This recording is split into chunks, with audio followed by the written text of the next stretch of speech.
أعوذ بالله من الشيطان الرجيم. بسم الله الرحمن الرحيم.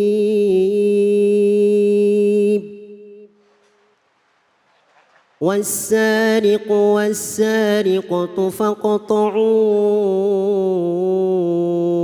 أيديهما جزاء بما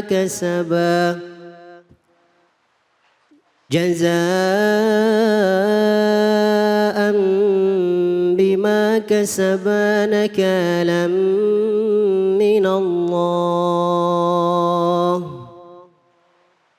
والله عزيز حكيم. صدق الله العظيم.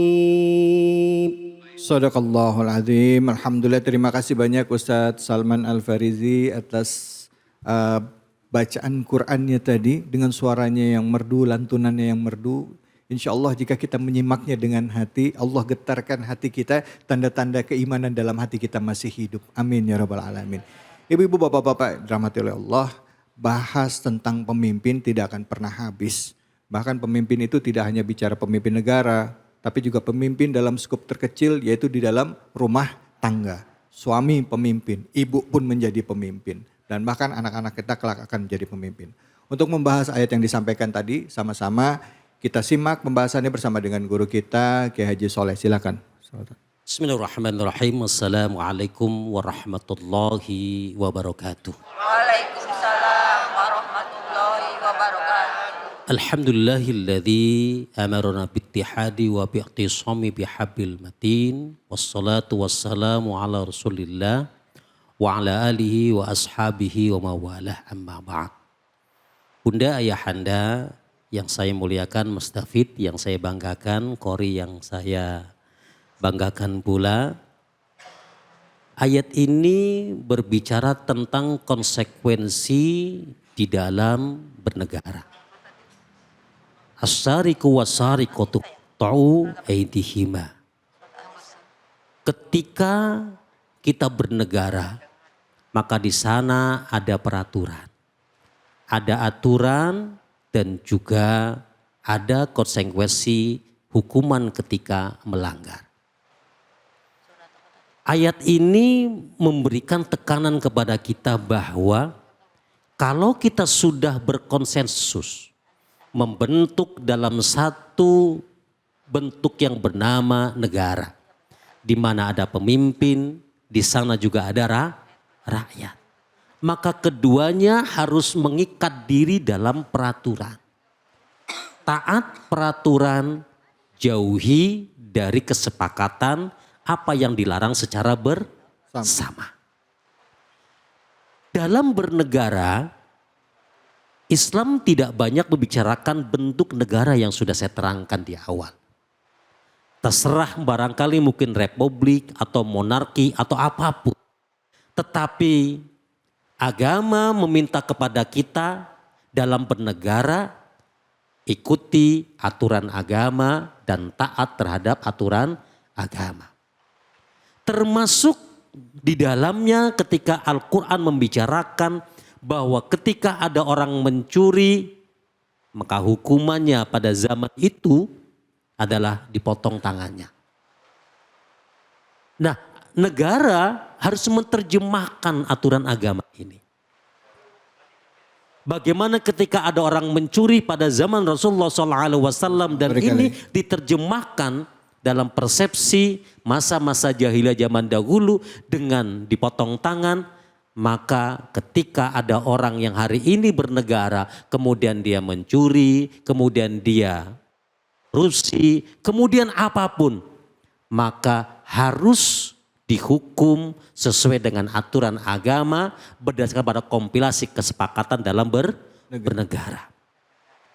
Dalam menegakkan hukum, Rasulullah SAW begitu paten, Mas David. Masya Allah.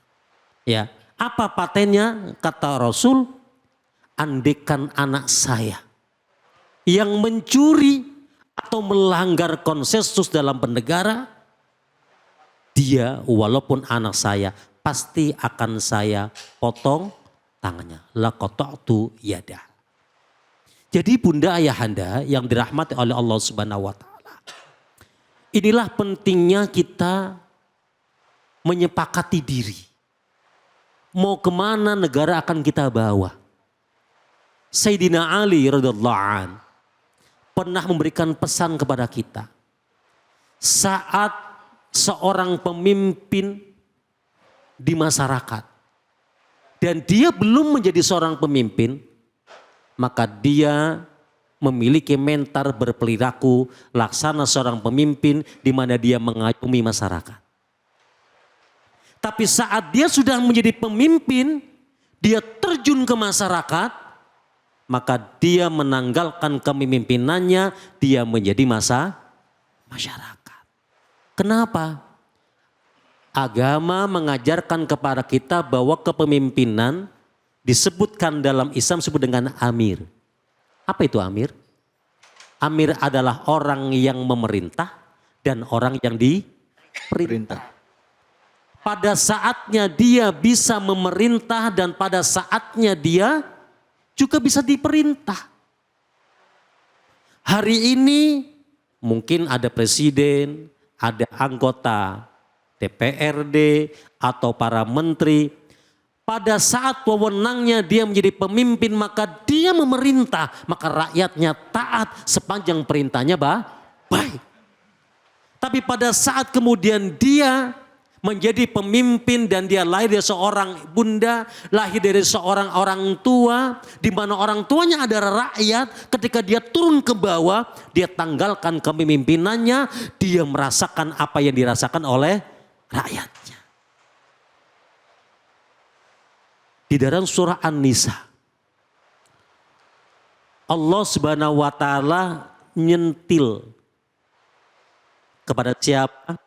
Orang-orang Yahudi, orang-orang Nasrani yang ketika datang kepada Rasulullah ngomong, "Ya Rasul, saya ini kalau siangnya berbuat maksiat, malamnya langsung dapat ampun loh dari Tuhan." Sombong gak kira-kira? Sombong. Sombong gak kira-kira? Sombong. Kalau malamnya saya bermaksiat, paginya langsung Allah ampuni. Dan Muhammad, percaya enggak? Kami ini adalah anak-anak Tuhan. Alam tara ilal ladzina yuzakkuna anfusakum balillahi yuzakki may yasha wa la yudlamuna qatila. Kata Allah, Muhammad, lihat itu. Ada orang yang ngaku menjadi pemimpin, ada orang yang merasa lebih hebat, dia merasa lebih suci, kemudian dia datang ke merasa lebih suci, padahal sucinya seseorang, bersihnya seseorang bukan karena dia tapi karena Allah. Yang demikian jangan sampai engkau tertipu terhadap orang seperti ini. Nah, pemimpin yang terbaik adalah pemimpin-pemimpin yang mampu dan mau merendahkan dirinya, kemudian merasakan apa yang dirasakan rakyatnya, kemudian dia berkata bahwa setiap yang dipimpinnya, setiap yang dilakukan adalah tanggung jawab. Betul? Bapak tanggung jawab terhadap istri dan anaknya. Apa yang tanggung jawabin?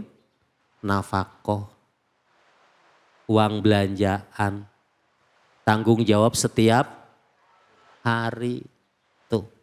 Ibu sebagai rakyatnya hukumnya wajib taat kepada suami.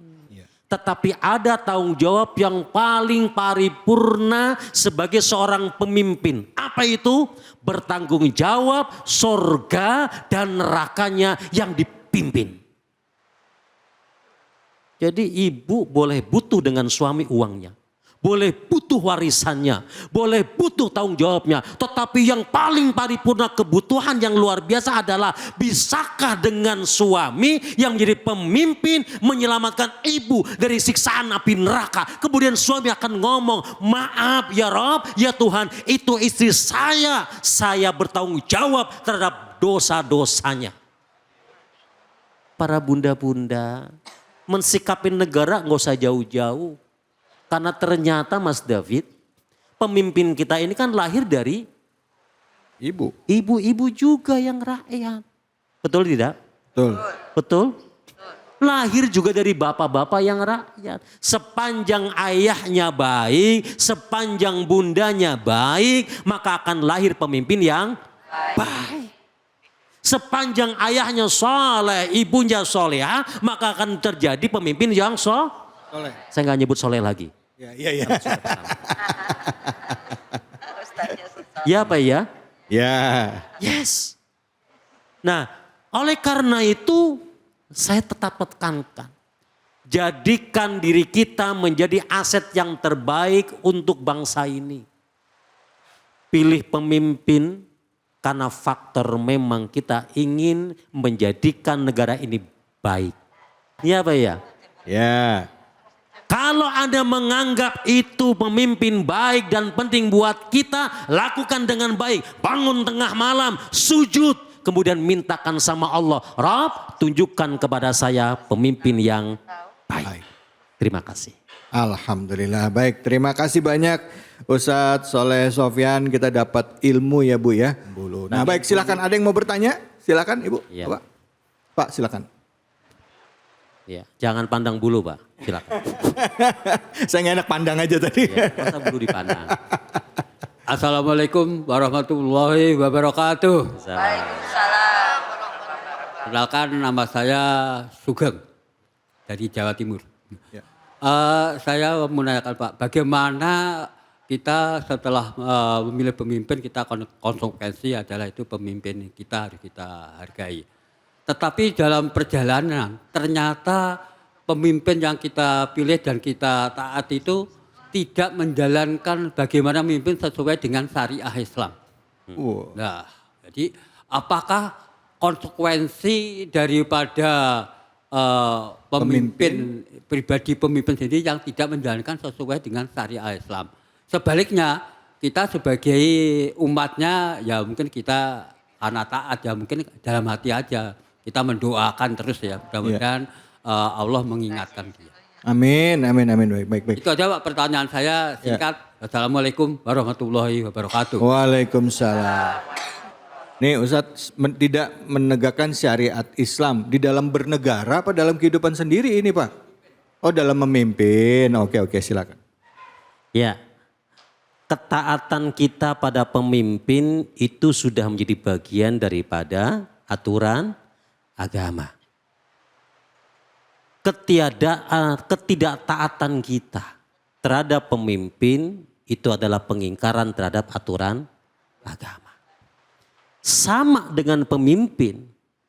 Ketika pemimpin itu memimpin, maka agama memberikan patokan kepada kita semuanya, pemimpin harus bertanggung jawab terhadap apa yang dipimpin. Lalu bagaimana Ustadz kalau ada pemimpin yang kemudian tidak adil kan begitu? Iya. Betul? Tidak amanah. Tidak amanah. Bapak Ibu, saat dia dilantik menjadi seorang pemimpin, di saat yang sama dia sedang berjanji, teken tanda tangan perjanjian antara dirinya dengan yang dipimpin. Di saat yang sama ketika perjanjian itu terjadi, hakikatnya dia sudah berjanji dengan Allah Subhanahu wa Ta'ala. Sebanyak orang yang dia pimpin, ketika dia zalim, maka sebanyak itu dosa tertanggung ada pada dirinya.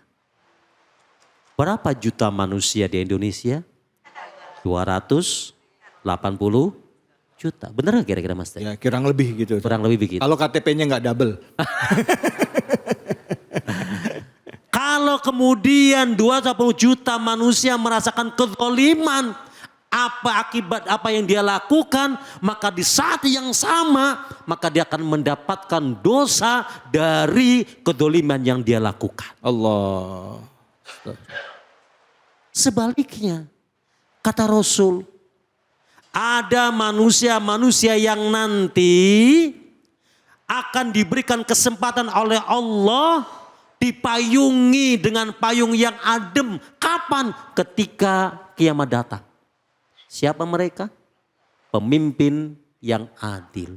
Kenapa? Sekali dia pencet tombol berbuat baik, maka 280 juta manusia merasakan manfaat, di saat yang sama kita akan mendapatkan kebaikan. Maka jangan risau dan jangan ragu, berdoalah tetap menjadi rakyat yang baik walaupun mungkin rakyat pemimpinnya ada zalim. Ya Allah. Baik. Kita akan lanjutkan lagi. Jangan kemana-mana, bahasan ini akan semakin menarik lagi, tetap di Cahaya Hati Indonesia.